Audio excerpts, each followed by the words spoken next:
말씀을 보도록 하겠습니다. 로마서 4장 13절부터 15절까지입니다. 아브라함이나 그 후손에게 세상의 상속자가 되리라고 하신 언약은 율법으로 말미암은 것이 아니요 오직 믿음의 의로 말미암은 것이니라. 만일 율법에 속한 자들이 상속자이면 믿음은 헛것이 되고 약속은 파기되었느니라. 율법은 진노를 이루게 하나니 율법이 없는 곳에는 범법도 없느니라. 아멘.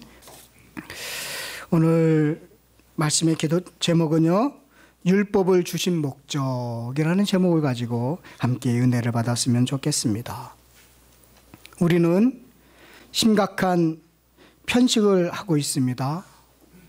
이는 교회마다요, 믿음의 법, 은혜의 법만을 강조한 나머지 나타난 아주 부작용이라고 할 수 있겠습니다.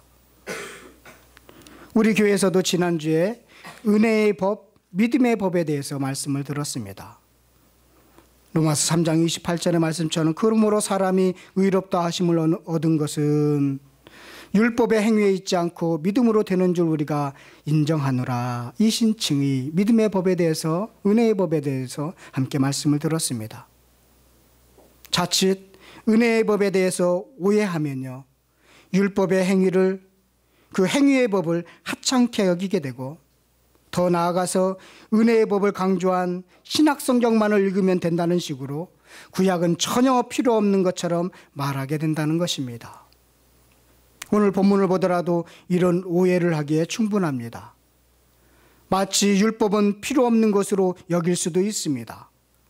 이 말을 오해하면 율법을 기록한 구약이나 레위기나 출애굽기나 또 레위기를 설교한 신명기나 또 율법을 어긴 이스라엘 백성들에 대한 심판의 내용이나 하나님께서 그 율법을 잘 지키도록 대리 통치자를 세운 열왕기 상하나 역대 상하나 또 선지자들이 너희들 율법을 지키지 않으면 망해라고 했던 선지자들의 말씀이 아무 의미가 없게 된다라는 것입니다. 진짜로 이렇게 말하는 분들이 있습니다. 지금은 은혜의 시대이기 때문에 행위의 법, 율법의 법은 더 이상 필요 없다라고 그렇게 말하는 사람도 간혹 볼 수가 있습니다. 이 말은 틀린 말입니다. 이런 오해를 하지 않기 위해서는 하나님께서 율법을 주신 목적과 기능을 제대로 알아야 되겠습니다. 그러면 율법은 언제 주었나? 오늘 본문 13절에 보면 아브라함이나 그 후손에게 세상의 상속자가 되리라고 하신 언약은 율법으로 말미암은 것이 아니요 오직 믿음의 의로 말미암은 것이니라 라고 말씀하고 있습니다. 지금 아브라함과 율법을 준 시간을 우리는 분명히 알아야 됩니다. 율법은요, 이스라엘 백성들이 출애굽을 하여서 45일이 걸려서 시내산에 도착했습니다. 이 시내산에서 하나님이 모세를 통해서 준 것이 바로 율법입니다. 그 자세한 설명은 출애굽기 19장에 기록되어 있습니다. 우리 19장으로 한번 가보시겠습니다. 출애굽기 19장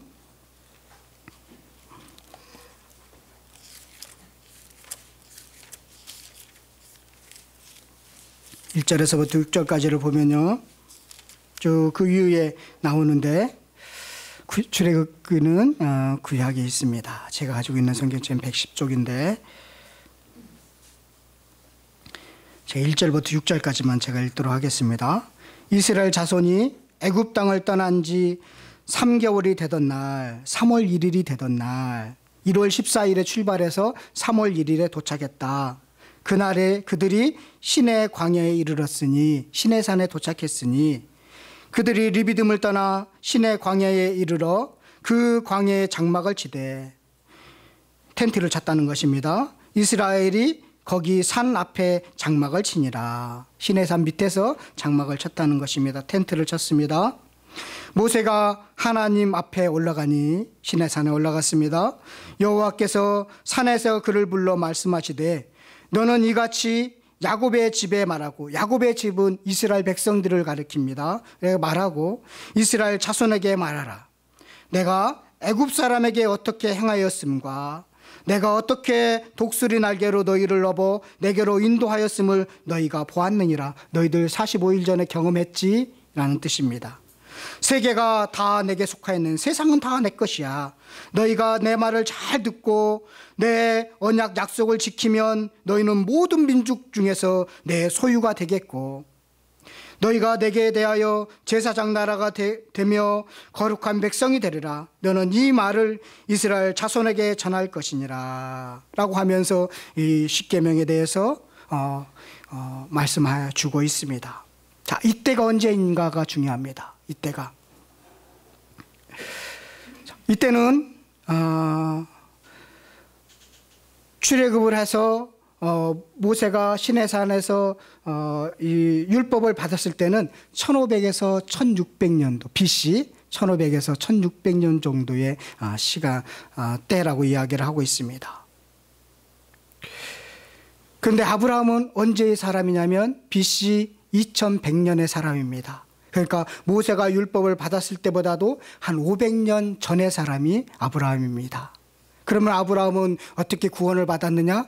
모세가 준 율법을 지킴으로써 구원을 받은 게 아니라 믿음으로써 구원을 받았다라는 것을 오늘 본문에서 알려주고 있는 것입니다. 그래서 그렇다면 믿음으로 구원을 받았으면 율법은, 모세가 받은 율법은 필요 없는 것인가? 그게 아니다라는 것을 지금 이야기하는 것입니다. 여러분, 율법하면 무겁고 딱딱하고 지키기 어렵다는 이미지를 갖고 있습니다. 그런데 이스라엘 백성에게 준 율법은 우리나라의 헌법과 같은 것입니다. 백성으로서 그 법을 지키면서 살도록 만든 헌법입니다. 이것이 율법입니다. 그래서 거기에는 세칙이 있고 규칙이 있습니다. 잘 지켜야 되는 것입니다. 교통법칙을 잘 안 지키면 딱지를 끊기죠. 여러분, 별내동에 갈 때는 신호등과 속도를 잘 지키시기를 바라겠습니다. 사진 잘 찍힙니다. 저는 벌써 2방 찍혔습니다. 무시했다가. 유치원이나 학교에서도 학교 생활에 필요한 규칙이 있습니다. 율법은 규칙이라고 생각하시면 됩니다. 그러면 이 규칙을 어떻게 해야 되는가? 사실은요, 율법을 준 것은 이스라엘 백성들이 출애굽한 이후에 시내산에서 받았다는 것이 중요한 것입니다. 출애굽은 사실은 구원의 사건이라고 이야기합니다. 구원의 사건의 상징의 표현입니다. 그 구원받은 백성들이 백성답게 살도록 준 것이 바로 율법인 것입니다. 헌법인 것입니다. 그래서 하나님은 구원에 있어서는 율법의 행위를 지킴으로써가 아니라 믿음으로 의롭게 된 원칙을 이렇게 세웠던 것입니다.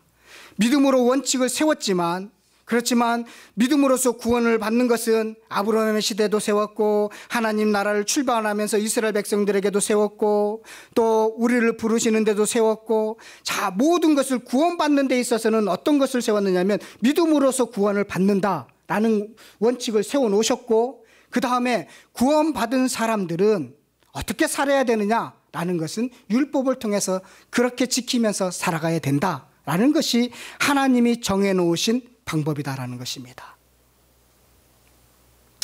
자, 우리가요, 일을 하면서 세운 원칙들이 있습니다. 시험 공부를 하는데도 원칙이 있고, 축구 경기를 하는데 야구 경기에도 원칙이 있는데, 모든 일은 그 일에 따라서, 그 원칙에 따라서 하는 게 좋습니다. 사람들이 세운 원칙도 사람들이 세운 원칙은 사실은 변경이 가능하기도 합니다. 시간에 따라서, 환경에 따라서 변경이 가능하지만 전지전능하신 하나님이 세운 이 원칙은 시대에 따라서나 환경에 따라서 변화되지 않는다는 게 특징인 것입니다. 그래서 제가 지금 좀 이렇게 헷갈리게 여러분들에게 이야기하고 있는데, 자, 정리를 하도록 하겠습니다. 구원받은 사건은 믿음으로써 의롭게 된다는 것입니다. 아브라함도 믿음으로써 구원을 받았습니다. 이스라엘 백성들도 출애굽을 하는데 그들의 노력에 의해서가 아니라 하나님이 홍해를 가르시고 부르셔서 그들을 의롭게 하셨습니다.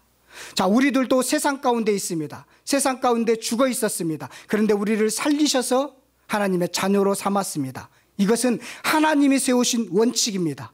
내가 너희들을 살리는 데 있어서는 믿음으로써 의롭게 하는 이신칭의 법으로 너희들을 살릴 것이다 라는 것은 하나님이 정해놓으신, 처음부터 끝까지 정해놓으신 원칙입니다. 이 원칙은 예수님이 재림하실 때까지 계속적으로 통하는 원칙입니다. 변화될 수 없는 원칙입니다.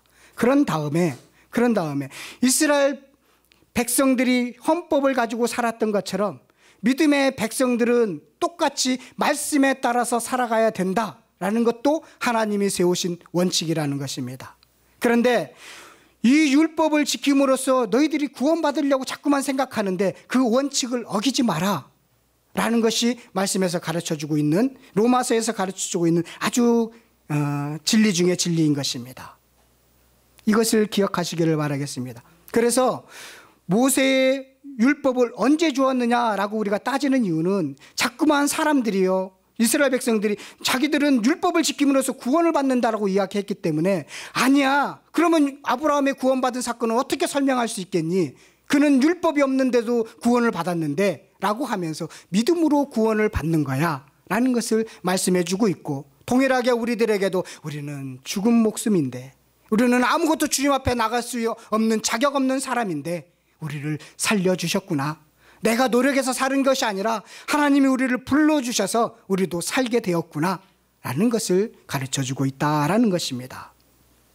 그래서 율법은 우리가 의롭다 하심을 받는 것과는 전혀 관계가 없다라는 것을 가르쳐주고 있는데요. 다시 본문으로 돌아가도록 하겠습니다. 본문 보면 4장 14절에 보면,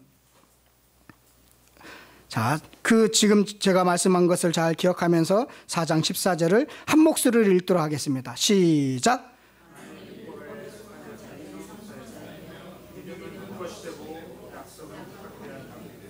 예. 만일 율법에 속한 자들이 상속자이면, 율법을 지킨 이스라엘 백성들만 구원받은 사람이라면 우리는 믿음으로써 구원을 받았는데 믿음으로써 구원받은 것은 헛것이 된다는 것입니다. 그리고 하나님께서 처음부터 예수님이 재림하실 때까지 세웠던 그 원칙이 깨지게 되는 것이야 라고 말씀하고 있는 것입니다.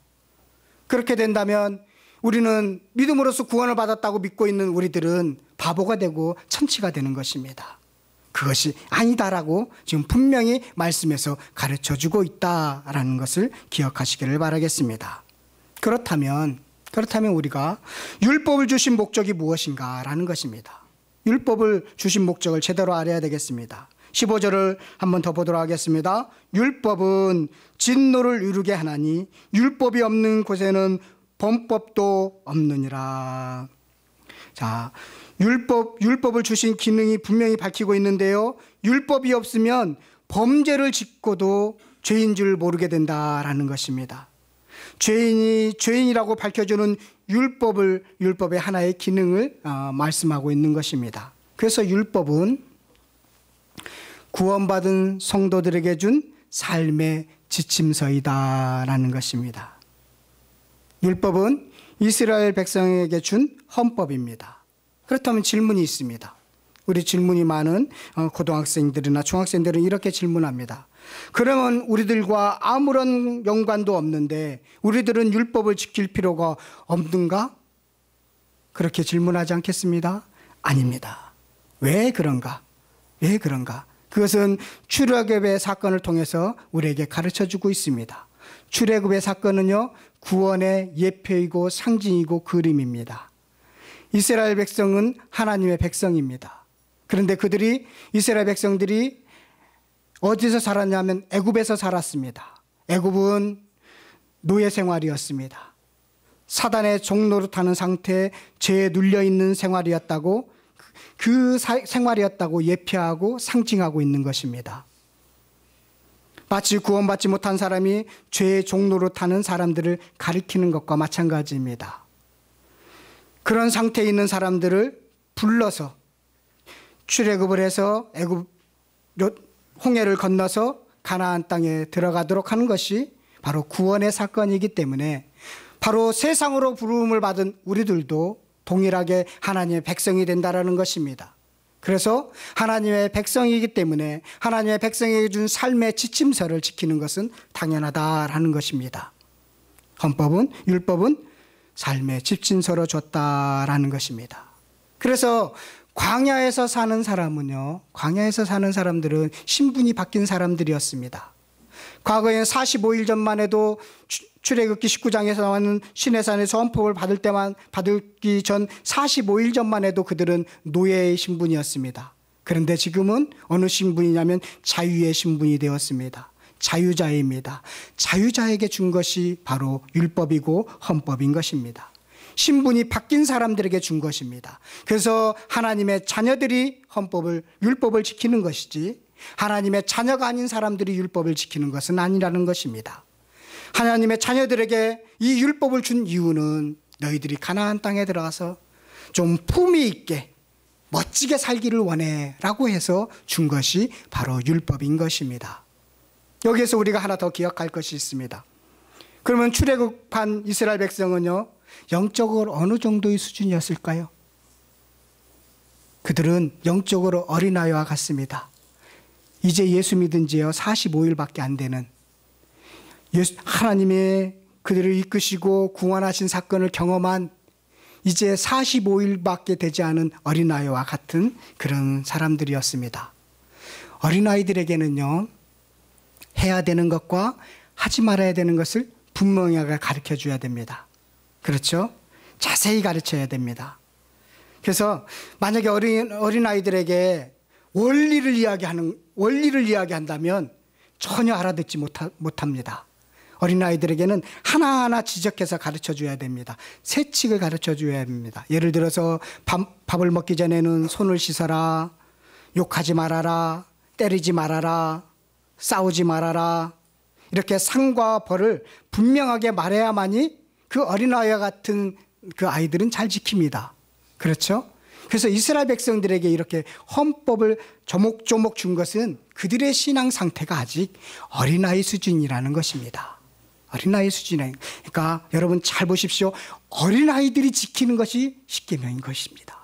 그런데 우리는 십계명도 못 지킨다면 아직 어린아이의 수준을 벗어나지 못한 것이죠. 이것은 아주 기초적인 신앙의 초보인 것입니다. 우리 신명기 28장 1절에서부터 6절까지 보면 너희들이 지키면 복을 받고 지키지 않으면 벌을 받을 거야. 신명기 28장에 쫙 나오고 있습니다. 레위기 26장에서 쫙 기록하고 있습니다. 정확히 이야기하고 있습니다. 벌 받는 것과 상 받는 것을. 왜 그러냐면 어린아이와 같기 때문에 그렇습니다. 여러분, 어린아이의 신앙에 자꾸만 머물러 있으면요, 성장하지 않습니다. 그렇죠? 자꾸 여기에 머물러 있으면 사람이 생각하는 것도 어린아이와 같고 행동하는 것도 어린아이처럼 그렇게 생활할 때가 많이 있습니다. 율법을 지키는 것, 이것은 어린아이의 수준에서 하는 것이라는 것입니다. 그런데 신앙도 어느 교회에 가보면 시키는 대로 하면 된다는 식으로 교회에서 가르치는 경우가 많이 있습니다. 목사 말을 잘 지키면 돼. 목사를 잘 섬기면 돼. 그럼 복 받고, 이것을 하면 복 받고 저거 하면 벌 받아. 이렇게 조목조목 이야기하는 그런 교회들도 많이 있습니다. 그래서 목사님이 아주 대단한 영권을 갖고 있는 것처럼 그렇게 섬기고 잘 대우합니다. 그래서 그런 교회들은 또 사람들도 많이 모아집니다. 그리고 많이 역동적인 것처럼 보입니다. 근데 자꾸만 시키는 것만 하고 벌 받는 것 때문에, 상 받는 것 때문에 그렇게 행동하는 어린아이 수준에 계속적으로 머물러 있으면 그 교회는 진정 예수님이 원하셨던 그 교회의 모습으로 가지 못하는 것입니다. 그런 교회는요, 어쩌면 빨리 성장할 수도 있고 사람을 많이 모을 수도 있고 목사님이 대단한 것처럼 보일 수도 있습니다. 그러나 1단계 교회이다라는 것입니다. 시켜서 하는 교회는 제가 볼 때는 1단계 정도 되는 교회. 그렇다면 조금 수준이 높은 교회는 어떤 걸까요? 잘 보십시오. 이스라엘 백성들에게 출애굽을 해서 헌법을, 율법을 줬는데 세칙을 하나하나 줬습니다. 그런데 예수님이 이 땅에 오셔서 말씀하신 걸 잘 보십시오. 예수님은 일일이 지적하지 않았습니다. 일일이 말씀하지 않았습니다. 예수님이 말씀한 것은 율법의 원리와 정신을 가르쳐 줬습니다. 안식일을 너희들이 잘 지키고 있지? 너희들은 안식일의 정신을 잃어버렸어. 안식일의 원리를 잃어버렸어. 진정한 안식의 원리를 너희들은 알지 못하고 있어. 너는 사람들을 잘 대하고 있는 거 구제도 하고 그러는데 너희들 구제하는 것으로는 안 돼. 너희들이 진정한 이웃사랑이 무엇인 원리를 잊어버렸어. 예수님이 이 땅에 오셔서 말씀하신 것은 원리를 가르쳤습니다. 그래서 구약은 규칙이라면, 원칙이라면, 세칙이라면 신약은 사실은 원리입니다. 내 이웃을 내 몸과 같이 사랑해라는 그 원리에 따라서 한번 너희들이 판단해 나가봐.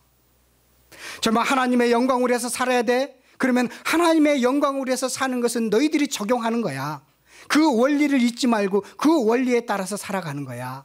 그래서 적용하는 데 있어서는 신앙에 따라서 다른 것입니다. 신앙이 높은 사람은 똑같은 사건이지만 높게 적용하고 낮은 사람은 낮게 적용할 수밖에 없는 것입니다. 예수님은 원리만을 가르쳐 줬습니다. 여러분, 원리에 따라서 순종하는 것이 진정한 교회의 모습이 아닐까요? 그게 1단계 교회보다는 성숙한 교회의 모습이 아닐까요? 자기가 그 원리에 따라서 자발적으로 순종하는 것, 시켜서 하는 게 아니라 벌 받는 것이 무서워서 하는 게 아니라 상 받는 것을 바라기 때문에 하는 것이 아니라 그 원리에 따라서 스스로 순종하고 자발적으로 순종하는 그런 성도들이 많은 교회, 그런 교회가 2단계 교회이고 성숙한 교회이고 말씀에 따라서 살아가는 교회가 아닌가 생각이 듭니다. 남양주 성실교회는 2단계 교회로 나가는 교회입니다. 네. 그래서 제가 일일이 여러분들에게 뭘 하라 시키지 않습니다. 거기로 가고 싶어서 그렇습니다. 여러분들이 스스로 저는 말씀만 잘 가르치면 되고 여러분들은 그 말씀을 가지고 여러분들이 스스로 결단하고 그리고 순종해서 스스로 지키도록 나가는 그런 모습으로 나갔으면 좋겠다라는 것입니다. 그런 성도들이 되시기를 바라겠습니다. 그런 게 많아야 되는데 그러기를 간절히 바라겠습니다. 율법은 어린아이에게 준 아주 규칙이나 마찬가지다라는 것입니다. 그래서 여러분들이 십계명 잘 지켰다고 해서 나는 대단한 믿음을 갖고 있다라고 생각하지 마시기를 바라겠습니다. 그것은 당연한 것이고 원리에 따라서 정신에 따라서 그것을 지켜나가도록 하시는 것이 주님께서 말씀하신 말씀에 따라서 살아가는 것입니다. 뭐라고요? 율법은 누구에게 준 것이라고요? 하나님의 백성들에게 삶의 지침서로 주었다고 기억하시기를 바라겠습니다. 두 번째로 율법은 사실은 백성이기 때문에 율법대로 살아야 합니다. 사실 율법은 하나님을 위한 것이 아니라 우리를 위한 것입니다. 하나님의 명령에 따라 살 때 우리가 행복합니다. 하나님의 율례와 법도를 따라 살아 이 땅에서 참된 평안과 기쁨과 행복과 자유를 누리면서 살 수 있습니다. 그래서 하나님이 하나님의 율법에 따라 살라고 요구하시고 기대하시는 것입니다. 하나님이 우리에게 율법을 주실 때의 목적은 아주 기본적으로 우리의 행복을 위한 것이다. 말라기 선지자는 이렇게 말씀하고 있습니다. 율법에 대해서. 율법은요, 생명과 평안을 위한 법이다라고 말씀하고 있습니다. 그래서 하나님의 백성이기 때문에 편안하고 생명을 지키는 삶을 살기 위해서는 율법을 지켜야 된다라는 것입니다. 하나님의 백성이기 때문에 율법을 지키는 것입니다. 여러분, 외국인 노동자가요, 여자분들이 만약에 외국인 노동자들이 참 많이 한국에 들어왔습니다. 그러면 한국인 남편과 결혼을 하면요, 국적을 취득하게 되어 있습니다. 한국 사람이 됩니다. 요즘은 어느 정도로 많이 들어왔느냐면 외국인 며느리와 한국인 시어머니와 갈등을 이렇게 다룰 정도로 아주 많이 외국인 노동자들이 들어왔습니다. 그 사람들이요, 한국에 들어오면 한국의 문화도 잘 모르고 그리고 말도 어눌하고 그래서요, 일주일에 3시간씩 공부하도록 되어 있습니다. 그래서 250시간을 채워야 됩니다. 이것은 아주 꼭 채워야 되는 것입니다. 여러분, 그 사람들도 한국 문화를 배우고 한국의 말을 배우기 위해서 일주일에 3시간씩 그렇게 공부한다는 것입니다. 그러면 하나님의 백성은 3시간 이상 공부해야 되겠죠? 질문.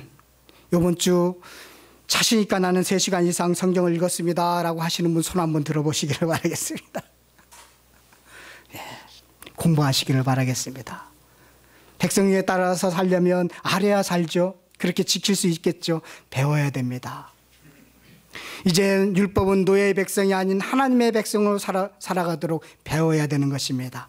최소한 최소한 일주일에 3시간씩 배워서 하나님의 문화, 하나님이 원하시는 말 습관과 하나님이 원하시는 생활 방식으로 살아가시는 여러분들 되시기를 간절히 바라겠습니다. 이건요, 평소에는 잘 모릅니다. 내가 지금 어느 정도의 수준인지 잘 모릅니다. 그런데 어떤 큰 일을 만나게 되면 싹 드러나게 되어 있습니다.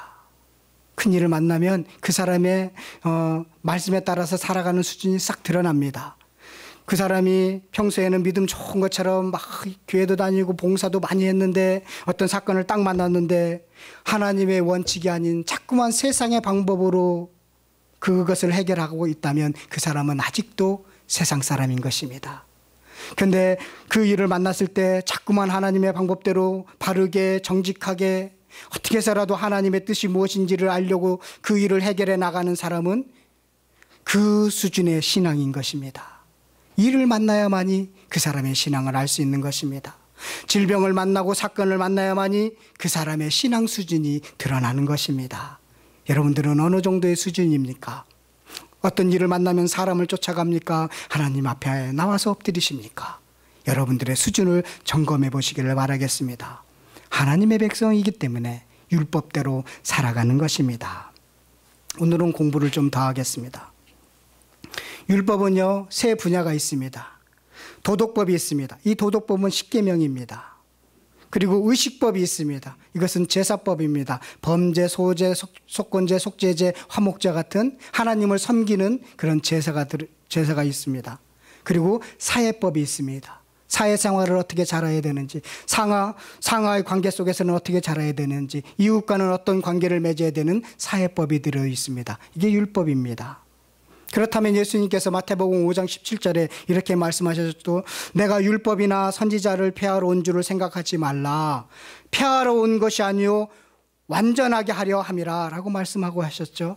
그렇다면 완전하게 하려 하셨다고 오셨다면 그러면 과거에 지금 율법을 준 도덕법과 의식법과 사회법은 불완전한 것인가? 그래서 완전하게 하려고 온 것인가? 아닙니다. 미숙하다라는 뜻입니다. 완성되지 못했다라는 것입니다. 마치 어린아이가 출생을 했습니다. 그러면 그 어린아이가 완전한 인간이 아닙니까? 완전한 인간이죠. 그러나 미숙할 뿐입니다. 예수님께서 이 땅에 오셔서 율법을 완전케 하려 완전하게 하려 오셨다라는 것은 미숙한 부분이 있다라는 것입니다. 그럼 그 미숙한 부분이 무엇이냐면 여러분 도덕법이나 사회법은 시대나 사람이 바뀐다고 해서 바뀌는 것입니까? 아니죠. 동일하게 적용되는 것입니다.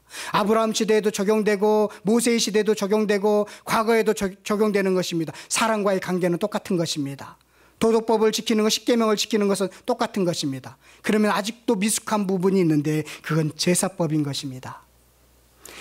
만약에 제사법은 뭐냐면 예수님이 이 땅에 오셔서 단번에 죽으심으로써 완전히 죽으심으로써 영원히 한 번의 제사를 지냄으로써 더 이상은 짐승을 잡을 필요가 없게 만들으셨습니다.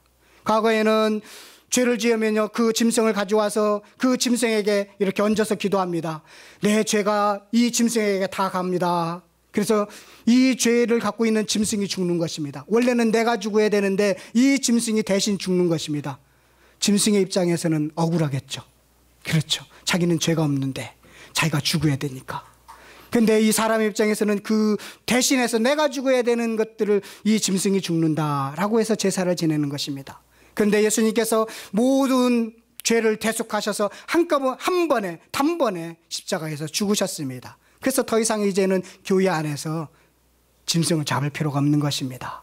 만약에 이것이 안 됐다면 저는 여러분 이 양복 못 입고요 짐승 잡아야 됩니다. 밖에 나가서 칼로 째서 여러분 오늘은 어느 분이 소를 가져와서 가져왔습니다. 제가 잡고 왔습니다. 피를 쏟고 막 이래야 됩니다. 여기다 교회 못할 겁니다. 민원 들어가서 얼마나 감사한지 모릅니다. 예수님이 단번에 그렇게 모든 죄를 사하시는 제사를 지냈기 때문에 제물이 되셨기 때문에 더 이상은 이런 짐승을 잡을 필요는 없다라는 것입니다. 그래서 율법을 완전케 하셨다라는 것은 제사법을 완전케 하셨다라는 것입니다. 그래서 우리는 더 이상 이제는 짐승을 잡을 필요가 없다라는 것입니다. 자, 그렇다면 마지막으로 율법은요 율법은 어느 기능이 있느냐면 예수님을 바라보도록 한다라는 것입니다. 우리 갈라디아서 3장 23절 24절을 한번 다 같이 읽어보도록 하겠습니다. 갈라디아서 3장 23절 24절. 갈라디아서는 어디 있을까요? 고린도 후서 뒤에 있습니다.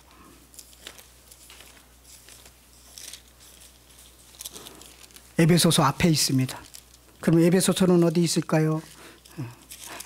빌립보서 앞에 있습니다. 자, 갈라디아서 3장 23절 24절을 한번 다 같이 읽어보도록 하겠습니다. 시작.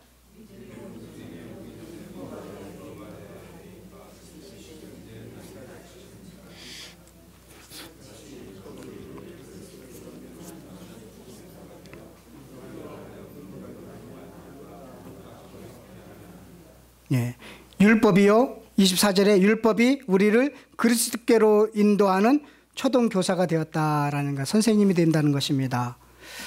그러니까 율법이요. 율법이라는 것은 우리가 예수님께 인도하는 어떤 선생님과 같은 역할을 한다라는 뜻인데요.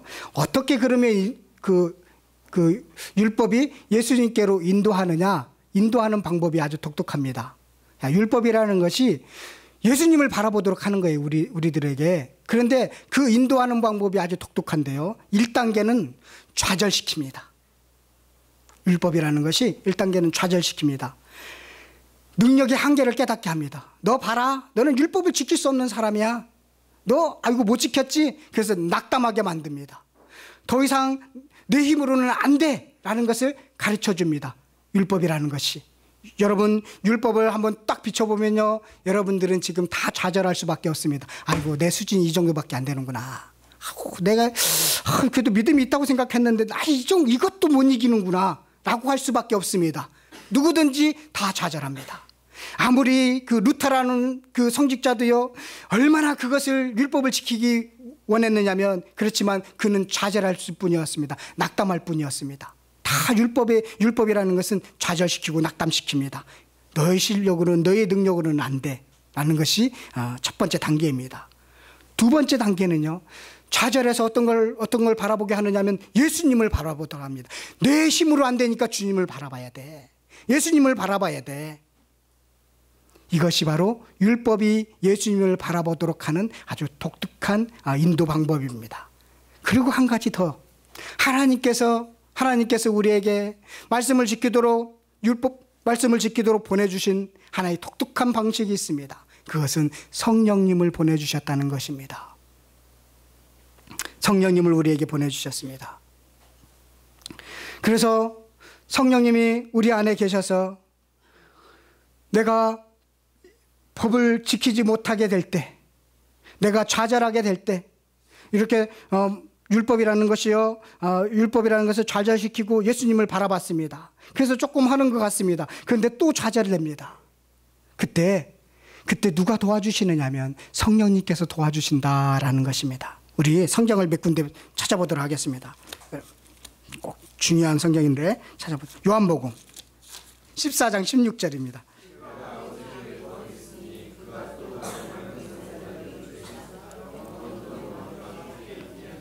예, 성령님이 영원토록 너희와 함께 한다는 것입니다. 26절이요. 요한복음 14장 26절 똑같이 시작.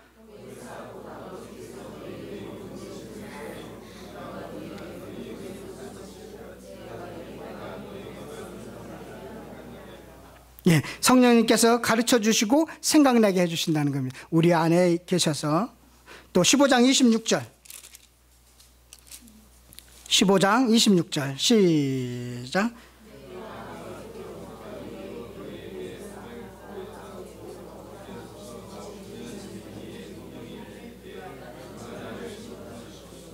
예, 또 16장 13절. 자, 함께 읽겠습니다. 시작.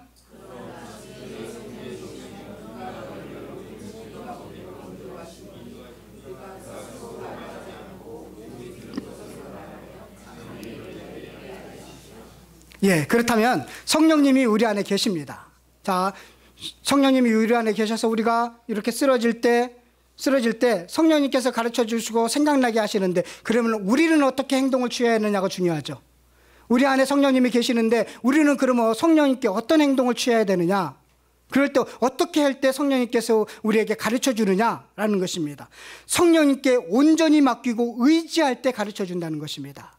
자기 고집을 세우고 자기 계획을 추진해 나가면 절대로 성령님께서는 말씀에도 들을 수가 없습니다. 여러분들이 나는 힘이 없습니다, 나는 능력이 없습니다 라고 온전히 맡길 때 성령님께서 말씀하시고 가르쳐 주시고 생각나게 해주신다는 것입니다.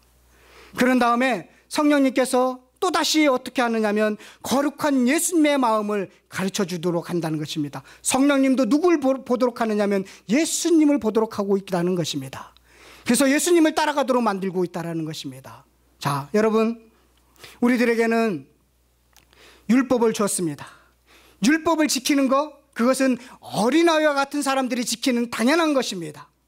그렇다면 우리는 어떤 것을 더 해야 되느냐면 원리에 따라서, 정신에 따라서 예수님이 가르치신 그 원리와 정신을 바탕으로 해서 율법을 지키는 것입니다. 이것이 믿는 사람들의 모습인 것입니다. 그런데 그렇게 지키지 못할 때, 잘 안 될 때, 하나님, 저는 부족합니다, 저는 이 정도밖에 안 됩니다 라고 온전히 맡길 때 다시 성령님께서 능력을 주셔서 주님을 바라보도록 하게 한다는 것입니다. 저와 여러분들이 이 율법을, 말씀을 잘 지키도록 하시기를 바랐습니다. 정말 사랑하십니까? 그러면 약속을 지키는 분이죠. 정말 사랑하십니까? 그러면 그와의 약속을 꼭 지키는 거죠. 그런데 사랑한다면서 말은 다 약속을 하면서 약속을 지키지 않는다, 그것은 말뿐인 사랑인 것입니다. 여러분들의 신앙이 말뿐인 사랑인지 정말 사랑인지 한번 점검해 보시고 정말 사랑 쪽으로 가시는 저와 여러분들 되시기를 간절히 축원드리겠습니다.